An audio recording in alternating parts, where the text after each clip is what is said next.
The Braves football team improved to 2-0 on the season with a 14-10 win at Fayetteville State despite 5 turnovers in the game. UNCP now holds a 7-0 record against the Broncos since the traveling trophy game began in 2009. On the pitch, the women's soccer team bounced back from a 3-game skid to start the season with victories in its next 2 matches, including the Peach Belt Conference opener against Georgia Southwestern. Jasmine Sinekal Guzman led the way with 4 goals and 2 assists this week and was named UNCP Athlete of the Week. The men's soccer team suffered a loss and a draw last week and now sit 2-1-1 after 2 weeks of competition. The volleyball team walked away with 1 victory at the over West Liberty, at the Eckerd Classic Tournament in Florida, and will begin conference play on September 18th. And women's golf is coming off a first-place finish at the Cutter Creek Invitational and is competing at the Ross Resorts Invitational this week. The Black and Gold Report starts now.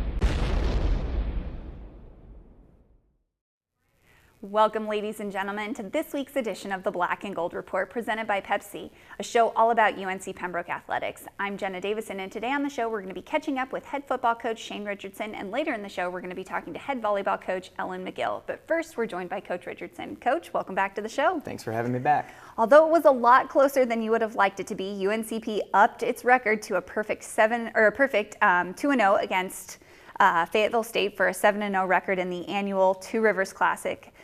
With a 14-10 win over the Broncos on Saturday night at Nick Jarrell Stadium. It was an up and down game on both sides, but let's hear your thoughts on the big win on Saturday.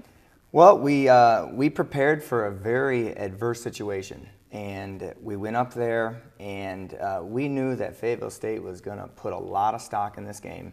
And going in, being 6-0, we knew that they have to win that game sooner or later, and so.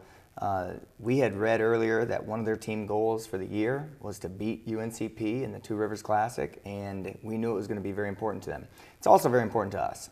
It's a great game regionally, but we knew we were going to have to go up into our first road game of the year. It was going to be a very tough situation because they're coming off a loss. They're hungry. We had just beaten an opponent that was ranked, and I was a little concerned about the emotional battle that we were going to be faced with. I thought our guys did a great job. We did face adversity. The rain was coming down. The weather was a little bit of a factor in some things. Turnovers were a factor. But our guys continued to play hard, and we found a way to pull it out at the end, and I'm very proud of them for doing that. Well, let's talk about the rivalry and what it means to both sides. Fayetteville State likely has this game circled on its schedule every year. But what kind of feeling did you get from your team last week in practice and the importance of this game?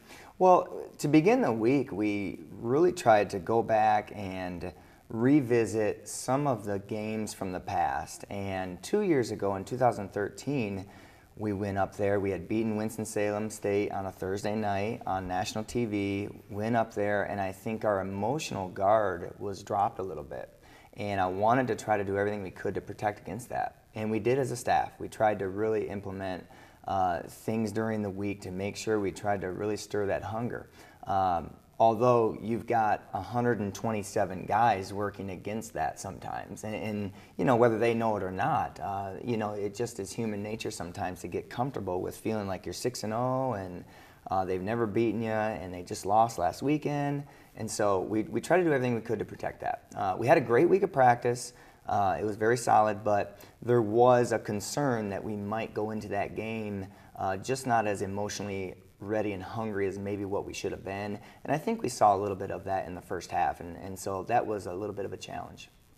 We had a long week of preparation after playing Winston-Salem State on Thursday night rather than typical Saturday. Does that change anything in practice during the week, and what do you have to guard against that you have so much of a longer layoff?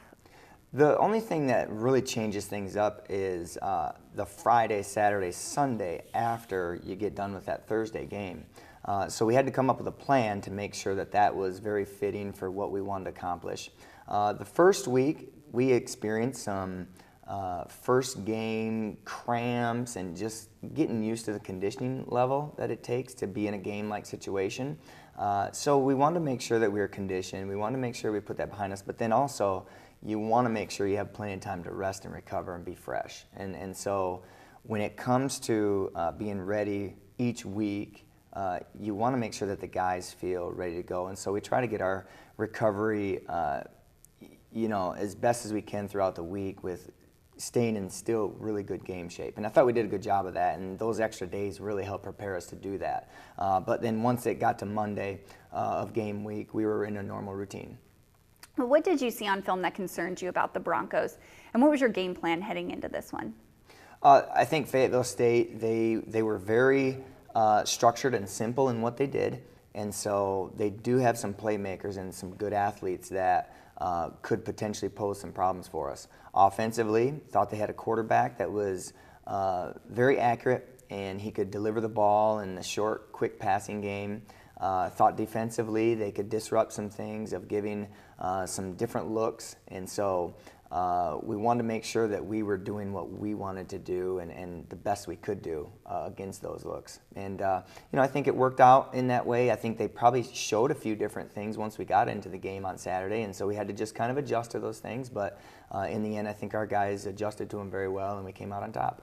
Awesome. Well, we're going to take our first break, and when we come back, we're going to watch some video highlights and continue talking with head football coach Shane Richardson. So stay tuned.